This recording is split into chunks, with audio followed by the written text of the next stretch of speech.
कहानी उन आम घरों की है जहाँ खाने वाले तो कई, लेकिन कमाने वाला एक मर्द ही होता है। बावजूद इसके उससे उम्मीदें कम नहीं होती। देखिए जी, सामने वाले वर्मा जी कैसी अच्छी तरह से सफाई करते हैं छुट्टी वाले दिन अपने घर की, और एक आप हैं।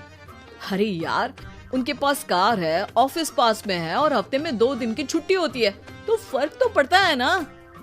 मेरी तो शादी ही गलत हो गई।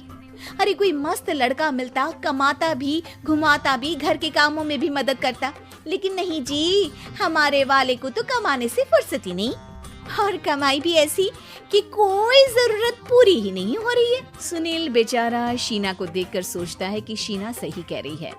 देखने में सुंदर है, घर का सारा काम कर लेती है, उसे तो कोई भी अच्छा लड़का मिल सकता था।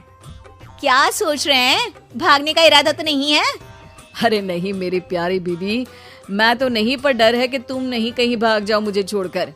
शीला सुनील के मुंह से प्यार भरी बात सुनकर मुस्कुराती है। आप भी ना। सुनील एक दिन ऑफिस से घर आता है कि तभी शीना कहती है, सुनिए जी, वो मेरी सहेली आई थी, सारा दिन वो लोग यहीं थे, अब जा रही थी तो मैंने कहा नहीं, मेरे पति छोड़ आएंगे ना तुम्हें, तो रोक लिया मैंने। सुनील थोड़ी देर कुछ सोचता है, फिर कहता है, ठीक है, मैं कपड़े चेंज करके आता हूँ। अरे तेरे पति को तो लग रहा है कि अच्छा नहीं लगा। अरे नहीं, ऐसी कोई बात नहीं है, रुको मैं अभी उन्हें घर के कपड़े देकर आती हूँ। शीना अंदर जाती है जहाँ सुनील पलंग पर लेटा होता है। अरे क्या मजाक है, वो कह रही है कि आपने मुंह बना लिया। सही तो कह रही है, सुबह से अब ऑफिस से लौटा हूँ, एक कप चाय का तो पूछा नहीं, 20 किलोमीटर जाओ और आओ, और फिर कल उसी टाइम पर ऑफिस। अरे यार, मुझे गाड़ी चलानी आती ना तो बोलती भी नहीं आपको, और कौन सा रिक्शा खींच कर जाना है आपको। सुनील अब क्या बोलता। रात देर से आता है और सो जाता है। अगले दिन शरीर दर्द हो रहा है। अरे तो मत जाओ ना ऑफिस, चलते हैं ना मार्केट घूमने, फिर पिक्चर देखेंगे और रात में खाना खाकर घर वापस। सुनील जब सारे दिन की थकान वाला शेड्यूल सुनता है तो वो सीधे सीधे ऑफिस के लिए तैयार हो जाता है। अब आए दिन शीना की डिमांड बढ़ती चली जाती है और सुनील उसको पूरा भी करता, लेकिन एक दिन, ए जी, मेरा भाई आ रहा है, उसे 2 लाख रुपए की जरूरत है। हाँ तो मैं क्या करूँ शीना, मेरे पास इतने रुपए नहीं है। हाँ पता है नहीं है, लेकिन किसी से लेकर तो दे सकते हो ना। अरे मैं किससे मांगू, मेरे तो जानने में भी कोई नहीं है जिसके पास इतनी बड़ी रकम हो। तभी वहाँ शीना का भाई शीनू आ जाता है। जीजा जी कैसे हैं आप? अब मैं ठीक हूँ शीनू, अचानक इतनी बड़ी रकम की जरूरत कैसे पड़ गई? अरे जीजा जी, वो बिजनेस शुरू किया ना, तो उसके लिए पैसे की जरूरत है, काफी हो चुका है, थोड़ा पैसा बचता है तो मैंने सोचा आपसे ले लूं। अब देखो, मेरे ऑफिस में कुछ लोग हैं जिनकी सेविंग अच्छी है, मैं उन लोगों से बात करके देखता हूँ। सुनील ऑफिस से किसी से पैसे लेकर शीना को दे देता है। शीना वो पैसा भाई को दे देती है। 2 महीने बाद, अरे यार शीना, वो ऑफिस वाला आदमी अपने पैसे मांग रहा है, कैसे दूं? अपने भाई से बोलो ना पैसे दे दे। अरे हाँ दे देगा, कहाँ भागा जा रहा है, आप उनको बोल दो कि दे देंगे।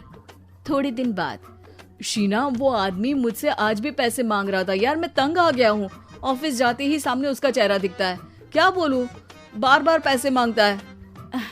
अच्छा, मैं शीनू को फोन लगाती हूँ, बात करके देखती हूँ। शीना भाई को फोन करती है, लेकिन वो फोन उठाता ही नहीं। लगता है भाई कहीं ऐसी जगह है जहाँ नेटवर्क की समस्या होगी। सुनील अगले दिन दोपहर को ही घर आ जाता है।